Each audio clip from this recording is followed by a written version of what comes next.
भेनरू भाइरो मुख्तलिफ सियासी समाजी तंजीमुनि जा कारकुनों इन शहरी इतिहाद जा जेकी ज़िम्मेवार साथी उहे सभु तव्हां सभिनि खे शुभ सलाम। दोस्तो, हिन गर्मी में जून जुलाई जी गर्मीअ में तव्हां असांजा भाइर पुट घर मां खंभे खणी गुम कयो था ऐं ॾिसो त इहा गर्मी असांखे रोके कोन थी पंहिंजे प्यारनि लाइ बीहण में। असांजी भेणुनि खे असांजे भाइरनि खे इहे गर्मियूं सर्दियूं बर्दाश्त थियूं थियनि। जीअं लुक लॻी तीअं रुक थी आहे सो देश मुसाफ़िर मुंहुं जोड़े, उहो असांजो देश आहे। जेका बि वालारा सिंध ते बरिया जी सूरत में हुजे, थरकोल जी सूरत में हुजे, DHA जी सूरत में हुजे, जेका बि नाइंसाफ़ी फिदरशाही आहे, जागीरदारी आहे, ही शहर आहे जंहिं तरह जे जागीरदारनि खे इन ई अवामी कुवत सां शिकस्त ॾिनी। उन्हनि काउंसलर जी सीट्स ते उन्हनि खे शिकस्त ॾिनी, साज़िशूं कयूं वयूं आहिनि, मुख़्तलिफ़ साज़िशूं करे ड्रामा ठाहे हुननि जेको आहे सो मुख़्तलिफ़ कॉम्प्रेस कारकुननि खे बि ॿधो आहे, कम्युनिस्ट सोशलिस्ट कारकुननि खे बि ॿधणु शुरू कयो आहे।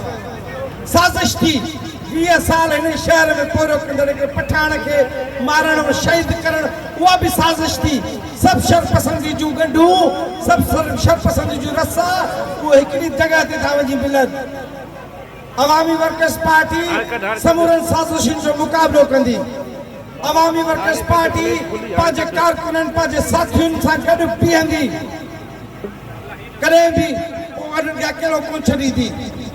बुढ़े बूढ़नि खे के हथ विझनि, पसो लज लतीफ़ चए, केॾीअ खे कखनि तोड़े कंधीअ कनि, न त साण वञनि सीर में। सो असां पंहिंजे सिंगार खे कंधी कंदासीं, न त तव्हांजा अकूबत खाना पंहिंजे जिस्मनि सां भरींदासीं। तव्हां भरे ॾेखारियो। तव्हां सिंध खे सम्झो आहे त बलोचिस्तान आहे, तव्हां सिंध खे सम्झो आहे त पख्तूनख्वा आहे। सिंध सोली कोने, सिंध में वटि मोरड़ो आहे। मागर खाई भी वञे, मोरड़ो मागर जो पेट चीरे भी ॿाहिरि निकिरी ईंदो आहे। हीअ मोरड़े जी सिंध आहे, हीअ होशू जी सिंध आहे, हीअ हेमू जी सिंध आहे, हीअ नज़ीर अब्बासी जी सिंध आहे, हीअ शहीद मुर्तज़ा जी सिंध आहे, हीअ समूरनि शहीदनि जी सिंध आहे। जेके भी क़ौमी कारकुन मुज़फ़र भुट्टे समेत भी तव्हां जेके गैर कानूनी तौर ते क़त्ल कया उन्हनि जी सिंध आहे। नारा बोरियत, नारा हसन, नारा बोरियत, नारा हसन। असां शहर नसीराबाद ऐं पूरे मुल्क जे अंदरि सिंध जे अंदरि अवामी वर्कर्स पार्टी, उनजो हमदर्द, उनजो साथारी प्रोग्रेसिव कमेटी जी जमायतूं, असांजी ॿियूं सभु दोस्त तंज़ीमूं पुरअमन एहतिजाज करे रहियूं आहिनि। तव्हां वांगुरु राति में रात कोन थियूं वणनि, उनजो घुरूं बि पुरअमन आहिनि। असांजी घुर छा आहे? असांजी घुर इहा आहे त सिंगार ढूंढारी समेत खंभे गुम करे समूरा कारकुन ज़ाहिर कयो, जेके बि गुम कया अथव। साजी धुरजो आहे, खाबी धुरजो आहे, शियो आहे, सुनी आहे, के मज़हबी जमात सां तालुक अथसि, जेको बि ॾोहो पंहिंजी कोटूं ठाहियो अथव। इन्हनि कोटुनि में जेको आहे सो माण्हू बि पंहिंजा ज़ाहिर कयो। ईअं न थिए जो नईम शाकिर जे लफ़्ज़नि में मथे इंसाफ़ दा परचम, थले इंसाफ़ विकदा पए, इहो जे हर अदालत को बम अमला उॾाड़े हो। असां कासां होॾे वञणु कोन था चाहियूं ऐं असां तव्हांजी साज़िशुनि खे बि सम्झूं था।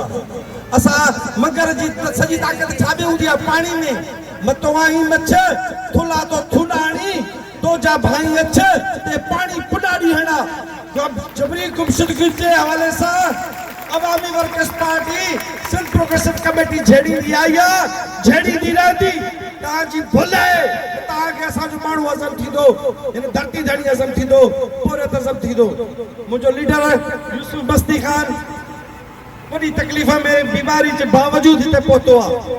साथी हफीज़ बलोच जे बहरिया के खिलाफ, मलिक रियाज़ के खिलाफ, उनके ज़रदार यारनि के खिलाफ, नाम निहाद जमहूरी हुकूमत के खिलाफ, पांचे वसीलन पांचे घर दरबदरी के खिलाफ उन जगह जिद्दोजहद के साथी पहुतल हैं, मुख्तलिफ दोस्त पहुतल हैं।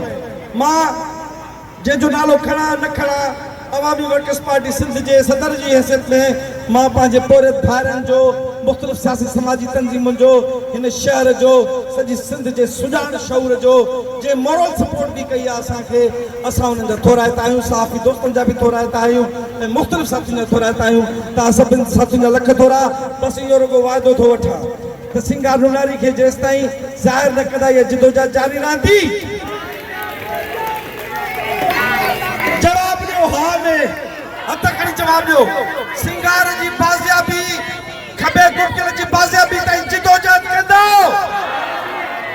सूड़ीअ वारो ससुई वारो पट कंदो मारवीअ वांगे पंहिंजी लॼ ऐं पंहिंजे देश खे पंहिंजो कंदो पोइ यकीन कयो तव्हांखां केरु कुझु बि नथो फुरे सघे यकीन कयो तव्हांखां केरु कुझु बि नथो फुरे सघे छो त चोर बुज़दिल थींदा आहिनि उंदा जो पंहिंजो को वजूद न थींदो उहा रुॻो रोशनी जी अण हूंदा असां चवंदा जेकी बि ॿाहिरियां जे वारे सां तव्हां कूड़ा कंहिंसे कया आहिनि उहे ज़मानो तो थियूं इहा भली ॻाल्हि आहे उन्हनि खे आज़ादु कयो अथव ईद जो ॾींहुं थो अचे असांखे पंहिंजो सुहिणो मोटाए ॾियो असांखे पंहिंजो सिंगार मोटाए ॾियो तव्हां सभिनी दोस्तनि जी महिरबानी जिदोजहद ते यकीन रखो तारीख़ ते यकीन रखो पाण ते यकीन रखो मुर्शिद लतीफ़ ते यकीन रखो तव्हांखे केरु कुझु बि नथो करे सघे इहो असांजो तव्हां सां वचन आहे